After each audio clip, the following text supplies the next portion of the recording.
everyone, this is new. My good friend Elise gave me this idea of chatting to you via video for the newsletters because it's just a lot easier than trying to write everything down, and I can answer a lot more. So this week in my Instagram stories, I put up a Ask Me a Question post and I got so many questions. I was sort of planning on spending an hour answering them, and if I would have answered them all, I would have been there probably for about 2 days. So I decided what I might do is each week I'll have an Ask Me a Question post, and I'll choose a couple of questions from that post to answer in the newsletter. So this week's Q&A, I'm just going to center it mostly around family and changing your diet, because I got a lot of questions in the Instagram post. A lot of questions about is your husband on board with the way you eat? What do you do with fussy eaters? How do you cope when your kids won't eat the things that you eat at home because they want to eat like their friends? And these are questions that I get a lot, so I thought I'll go and answer a few of these this week, and next week we'll have another theme. So please excuse me if my voice sounds a bit croaky. I've just been recovering from a cold, as probably some of you saw on Facebook and Instagram. We all get them now and then, but something that I learnt in the past week or so that was really helpful, I was reading Dr. Natasha's Gut and Physiology book, the new blue book, which some of you have probably seen. And in there she had a section on Bless the Common Cold. And I read that and I thought, oh, what does this mean? So I started reading this section, and she was talking about how when we get a cold, it's our body's way of detoxing. So you get viruses and bacteria and things building up in your nasal passages and in your system, and when you have a cold, it just really clears you out. And fevers also help to kill bacteria and kill viruses, and so there's a reason for it. There's a reason we get colds and viruses, and it's actually a normal thing. And obviously we can really work on having a healthy immune system so that we bounce back quickly. But she talked about appreciating when your body has a cold, because it's having a good clean out, and then you'll be healthier than ever afterwards. And she even talks about how when you have a stomach bug and you're vomiting, that is also a powerful clean out, and your microbiome is actually healthier afterwards, which I had no idea of. Anyway, fascinating reading. You can find more information about that in the Gut and Physiology book, and I'll put a link to that below. And she has the studies backing up all her information in the back of the book, so you can find the studies and look them up online, and it's just super, super interesting. So that helped me to get through my cold without feeling too depressed, because often when you get sick, you're just like, what have I done wrong? So that helped me to, just remember that I need to keep working on keeping my immune system up, but at the same time, don't stress too much if you get a cold. So going on with the subject of helping your family to transition to a healthier diet, it can be something that is very difficult if you've got older children, if you have a partner who's not interested or even against what you're doing.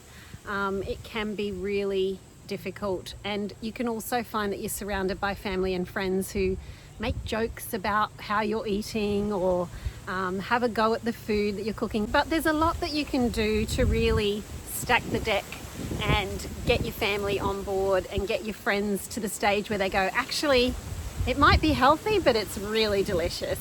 And then they start asking you for recipes. So that's what happened with me. At first, I was just the weird one in the family and amongst my friends. And I really found that most people would joke and even judge a bit, and say, you're too harsh on the kids. You're not letting them have all the, as much lollies and colourful cereal and all the things that they feel is normal. And so I sort of was given a hard time. That's actually where the name Quirky came from, by the way, because I had a few people tell me that my cooking was quite quirky.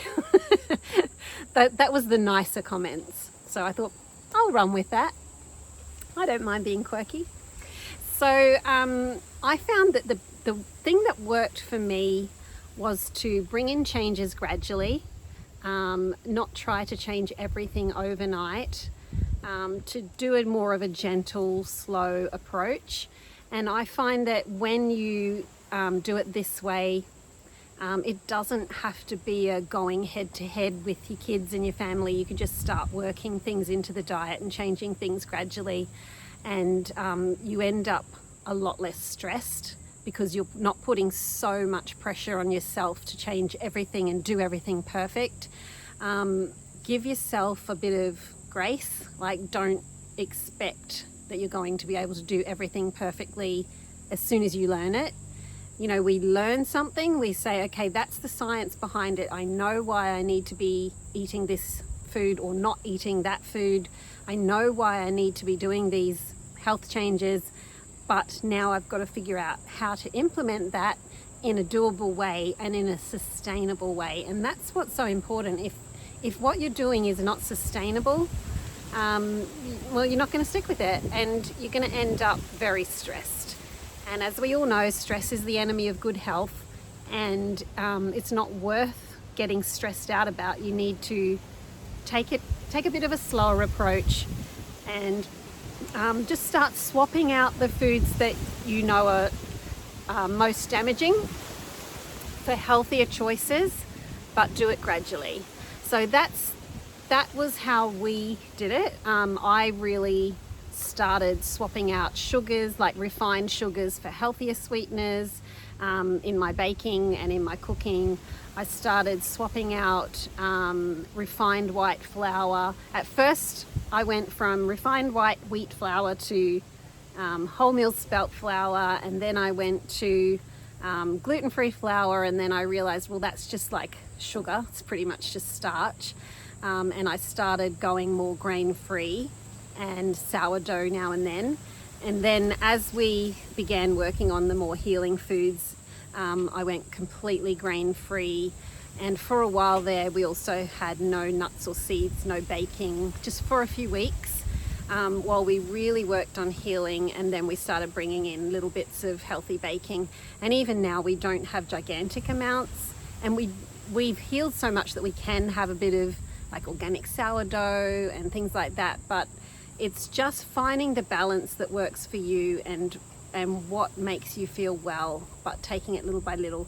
And with getting the family on board, if you are going head to head, this is how it's going to be done, black and white, you will have a lot more stress. And I know sometimes you have to do that. So although I said go gently, go slowly, don't go head to head, if there's a really desperate situation, sometimes you do have to make a bit of a hard decision. As most of you know, my son Isaac was really unwell and had severe OCD when he was 13. He just really went downhill quickly. And we'd been working up to this gradually, doing the gradual approach. But once he got so bad, we had to go a bit hardcore for a little while. And just, like I said, take out all the grains and the starches for a while and just work on getting those super healing foods in, like meat stocks and eggs and good fats and fermented foods, and just really focus on those foods for a while. And then as he healed, we were able to bring back in some of the grains. So, you know, there'll be times when you do have to make it a little bit more hardcore, but most people are okay with a gentler approach. Most people can just slowly add things in that are healing, start having meat stocks in your meals and adding them to dishes, start getting some fermented foods into the diet, Even if you just start with a few drops of sauerkraut juice on top of a meal and slowly increase that until they're used to that taste, until the kids can have a bit of sauerkraut, or milk kefir made into a smoothie, homemade yogurt, homemade sour cream, kombucha, all those kinds of beautiful fermented foods that will help with your microbiome being robust and healthy and able to fight off the viruses. So it's something that you can add in little by little and then slowly work on reducing the non-healing foods. If you have a partner who's not on board, I totally understand that because mine wasn't. So that's one of the questions I got in the Instagram stories. So yeah, what I ended up doing was deciding I need to do this for myself and I need to do this for my children. He's an adult, he makes his own decisions. And so then, I didn't ever try to force him into doing what we did. I just went ahead and worked on it with the kids, and they understood the need to change their diet because Isaac was so sick, and so they came on board to help him. And then of course we were all helped, so that was good. But the first few weeks were the hardest, and we had to sometimes I had to make 2 meals so that there was something for me and the kids, and then I'd make some rice or something for my husband. But most of the time he just ate what we ate and then supplemented it with bread or cereal or whatever he wanted. And I said to the kids, okay, this section of the pantry is Dad's, don't touch it. It had its own little cupboard door, and that's Dad's section, and the kids knew that's his food, don't touch it. He would buy it, he would put it in there, and they understood that. And my kids were around, 10 to 16, around that age, those ages. If they're really small, obviously you'd need to put things out of the way, and if they're older, sometimes they won't listen because they're making their own decisions by then. But I said to my kids, okay, this is how it's going to be. We're going to be eating this way for a while to help Isaac to heal. If you want any other food, I'm not going to buy it. You will have to buy it yourself and cook it yourself if you want other food. And none of them had any money because they didn't have jobs and they didn't have a license, so that was pretty easy. As they got older, it changed, and they started to buy some things that I wasn't that keen on. But that's something that when you've got older kids, it's just like adults. They have to make their own decisions, and until they get desperate enough to change, then you just give whatever input you can, nourish them as much as you can with the meals that you make whenever you are cooking, and just trust that they will come around to that understanding themselves.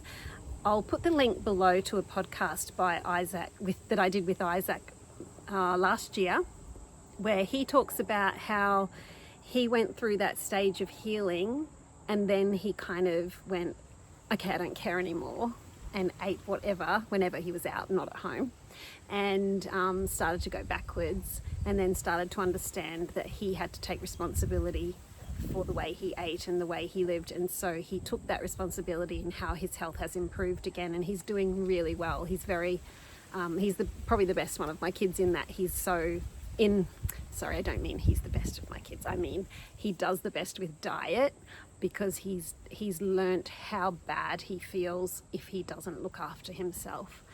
So he's taken responsibility of that now, but it's something that they have to learn for themselves as they get older. So yeah, I don't believe in nagging your partner or your older kids into doing what you say. I believe in just packing every meal, every snack that you can with nourishment and with healing foods, and giving them the information as the opportunities arise. Don't nag at them, but as they ask and as opportunities for conversations arise, you give them the information of why this food is good and how it will help you. For instance, if you have a teenager that's suffering from acne, you explain to them or show them a video or give them something to read that explains how to have healthy skin from the inside out, and what kind of foods you need to be eating, and what is not a good idea to eat, and what kind of, you know, lifestyle changes they can make, so that it resonates with them. It needs, especially for teenagers, it needs to be something that they personally want to do, and don't just try and force them into doing it, because that won't work. So that's my tips on getting the family on board. And the one last thing that I will say is make sure the food is delicious.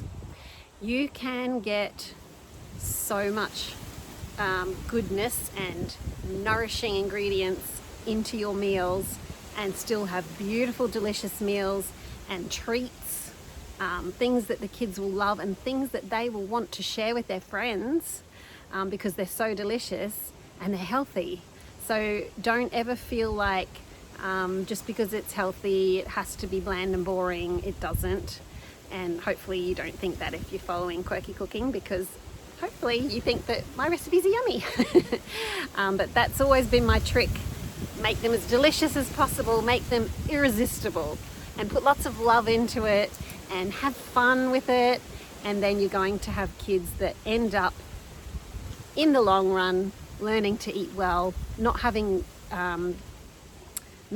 like stress over food and feeling like they've got food disorders and things because they've been stressed all the time about what they eat. You don't want them to end up like that. So keep it fun, keep it exciting, keep it happy and joyful, keep it simple. You don't have to always do fancy things. As long as it's nourishing and tasty, that's the main thing. All right, I hope that's helped. If you scroll down, you'll see in the newsletter, you'll see lots of ideas for healthy, nourishing meals that young people love, and some ideas for healthy swaps. There's some things to watch, read, listen to, and I hope they'll be really helpful for those of you who just feel like you need a bit of encouragement with getting the family on board. Have a great week. Lots of love to you all. We'll chat again soon.